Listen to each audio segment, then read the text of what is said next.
Hi everyone and welcome to the Motionary YouTube channel. We're stoked to announce that we've hit 400 subscribers and we couldn't have it done without your support. So big thank you for that. Speaking of support, we are now supported by our local rental house Optimus, which is the go-to place for renting camera equipment in Switzerland. Thanks to their support, we have now access to a wide range of equipment to review.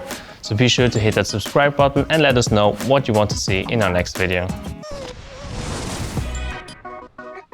In today's video, we put rehoused vintage full-frame lenses to the test. As Optima has the largest selection of these lenses here in Switzerland, we were able to try lenses from different brands, rehousing services covering a range of focal lengths. To give you the full picture, we shot our footage with the Arri Mini LF at 3x2 open gate. It's going to be a long video, but for those of you who are considering renting or buying a rehoused lens, we hope this guide will be helpful in achieving your desired look. We won't go into too much detail about the costs, pros and cons of using rehoused lenses, but we've linked some useful videos in the description below if you're interested. I would also like to thank Sven, one of the rental managers at Optimus, for giving me information about the lenses. For our test shots, we did one at Optimus, one in our studio, and the final one outside. Without further ado, let's have a look at the different lenses we've tested. The most popular ones of the rehoused lenses are the Canon FDs. These lenses were made in the 1970s, so there are many different versions of them. Alex, one of the founders of Optimus, has selected a set out of 50 lenses to get the ones that look the most similar. The rehousing of the lenses was made by Zero Optics. These lenses are popular replacement for the rare Canon K35 lenses. The look and feel of the lenses are very polished and high quality, and the focus ring feels very smooth. By rehousing the lenses, Zero Optics took apart the whole lens and just kept the glass elements and put everything into a new case. They even changed out the aperture blades.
The Olympus lenses are very similar to the Canon ones regarding appearance and feeling. The bodies are also made by Zero Optics with the same approach as the Canon lenses. These lenses were made in the 1970s and 1980s. The matching set was sourced from 60 different lenses. The one thing I noticed with the Olympus was that at 24mm you can see some black corners. This is something you might have to consider if you shoot open gate.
The Nikon lenses were also rehoused by Zero Optics and have been given the same high quality treatment as the Canon and Olympus lenses.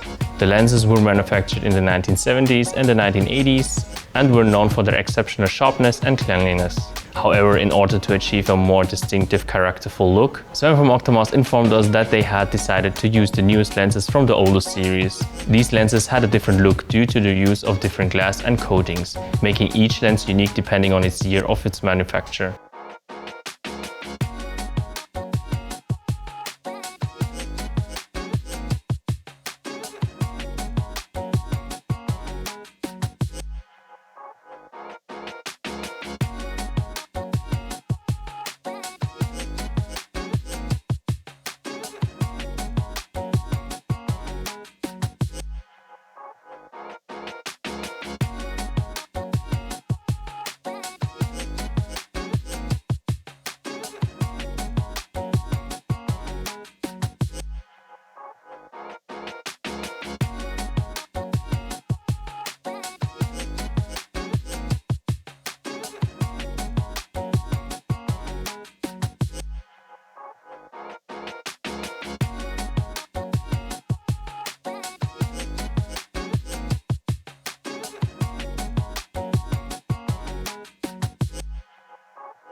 The Leica Rs were in production from 1964 to 2009 in a whole host of different iterations. And when it comes to rehousing them, GL Optics have absolutely nailed it. Their work is right up there with Zero Optics rehousing. Not to mention the image quality you get from these lenses. They are incredibly sharp and the focus throw is shorter compared to the other lenses.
The Mir, Helios and Jupiter are a series of Soviet-made lenses that were widely produced in the Soviet Union during the mid-20th century.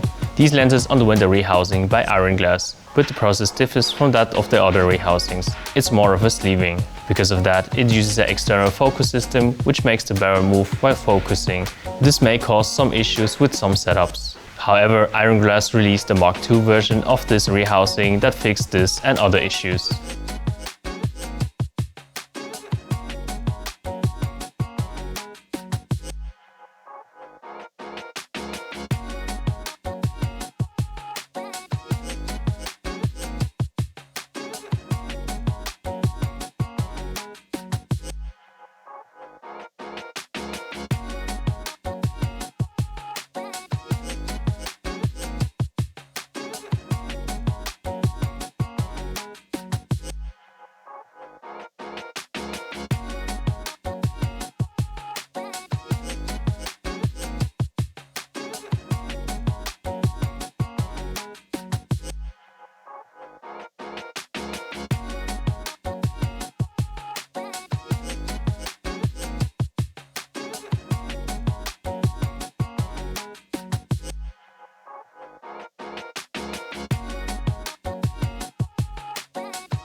Because the main focus of these lenses were on photography, you can clearly see the focus breathing on all lenses, more so on the wider ones. When using the Canon 24mm lens, you may notice small lens flares at T8 and T5.6, which become less pronounced as you open up the aperture further.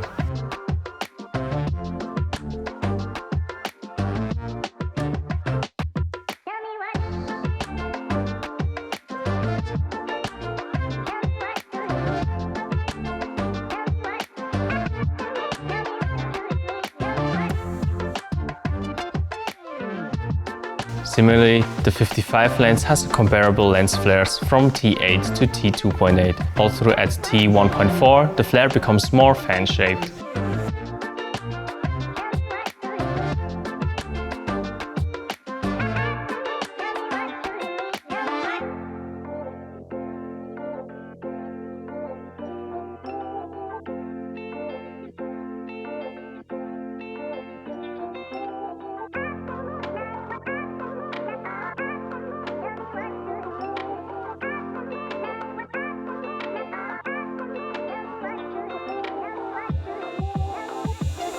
Moving on to the 85mm lens, you may observe that the stars on the flashlight double at certain angles, becoming increasingly visible as you open up the aperture.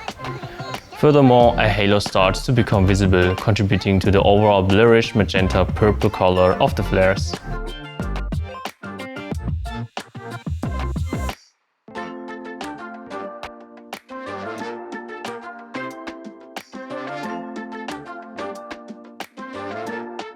Just like the Canon 24mm, you may notice small flares at T8 and T5.6, which also decrease when wide open.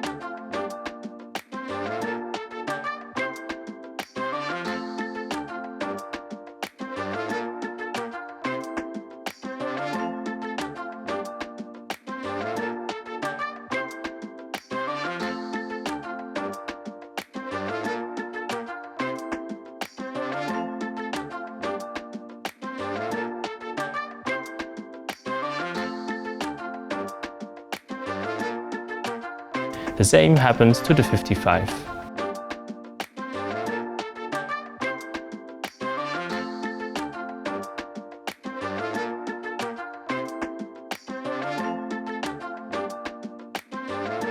Unfortunately, we messed up with the internal ND on the Alexa, causing the T2.8 shot to look much darker compared to the others. Sorry about that.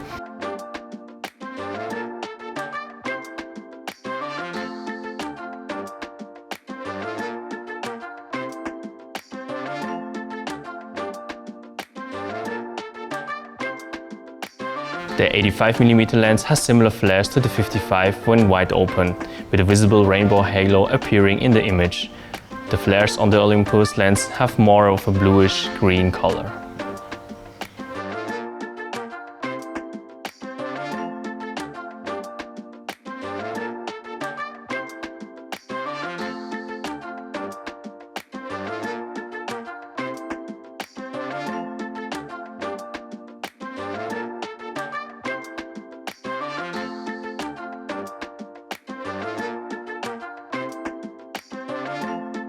When using the Nikon 24mm lens, you may only notice a flare at T8.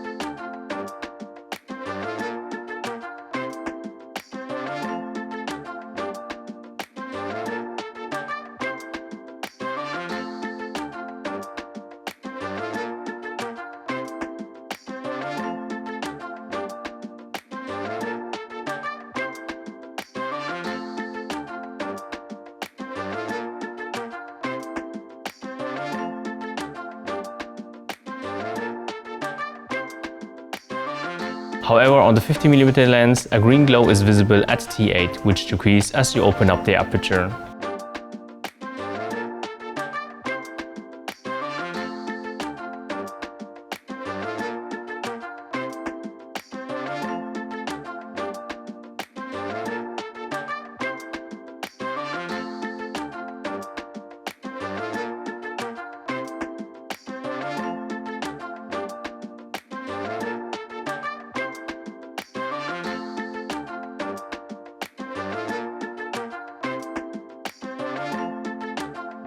On the 85mm lens, a nice flare can be seen at T8, which also becomes smaller as you open up the aperture, but it is still visible. Generally, the flare tends to have a blue, green, yellowish color tone.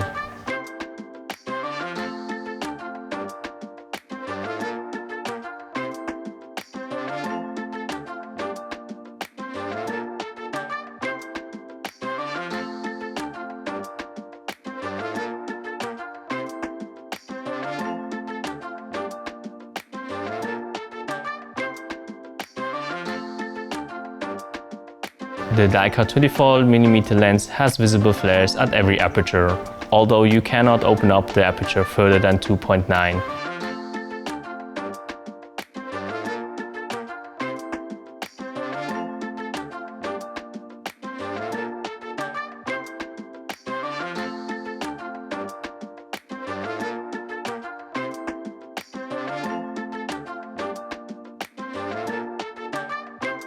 When using the 50mm lens, you may notice a slight flare at T8 and T1.5. A small halo may be visible depending on the angle.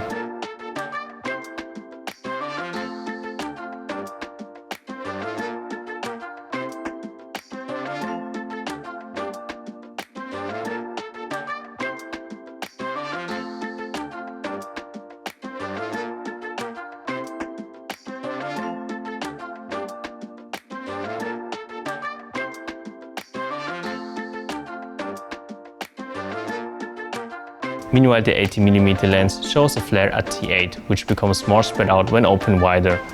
These flares have a green-blue color tone.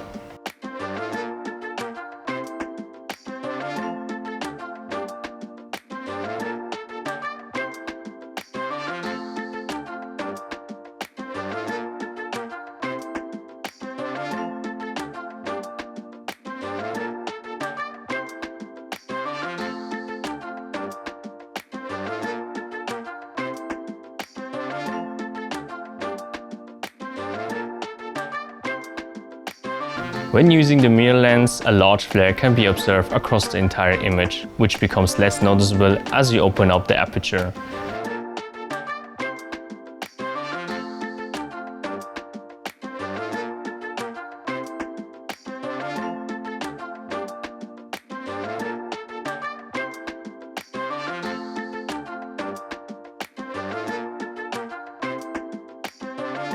On the other hand, both Helios and Jupiter lenses have beautiful flares throughout the aperture range with a yellowish color tone.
My favorite tests were the outside tests, because that's where you can best see the bokeh and blur of each lens.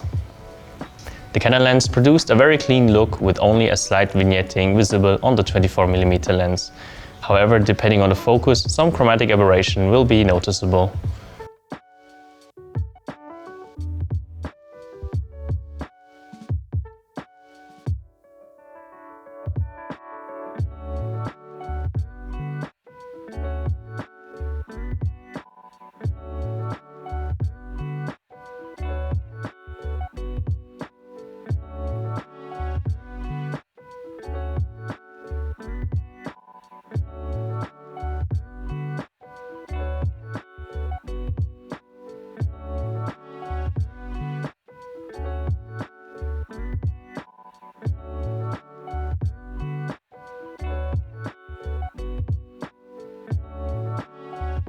During this test, the 24mm lens, the black corners are still noticeable.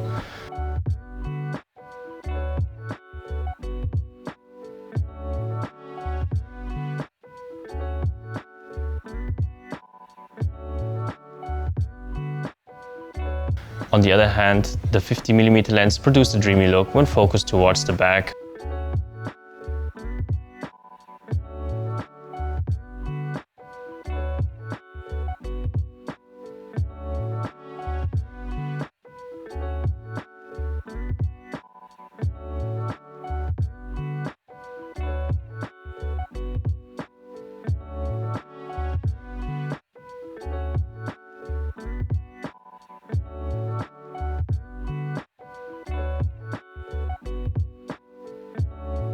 Similar to the Canon lens at 24mm, the Nikon lens has a slight vignetting.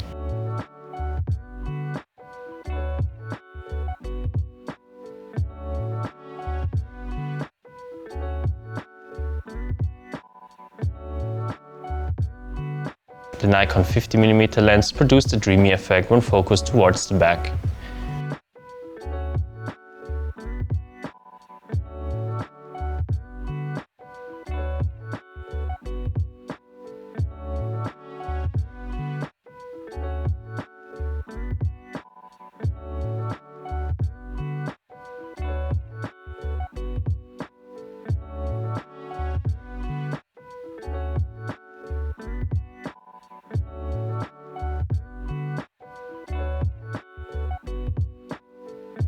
Out of the lenses tested, the Leica lens was the cleanest looking one with no visible signs of chromatic aberration.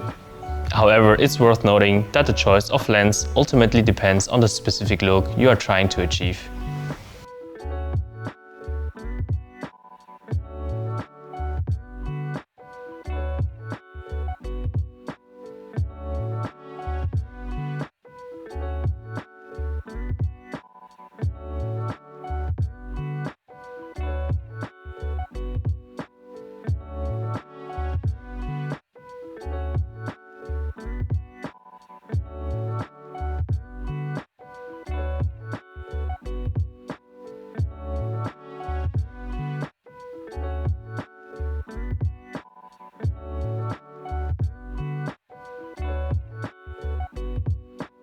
Unfortunately, the mirror lens wasn't able to open up more than t3.5, resulting in a less clear or blurry background. Additionally, the lens has noticeable vignetting at the corners.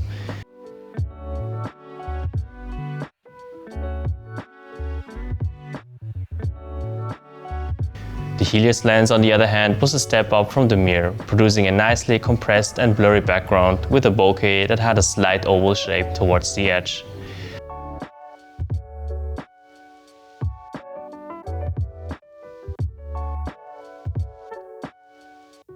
Lastly, the Jupiter lens produced a similar dreamy look to that of the Olympus and Nikon lenses.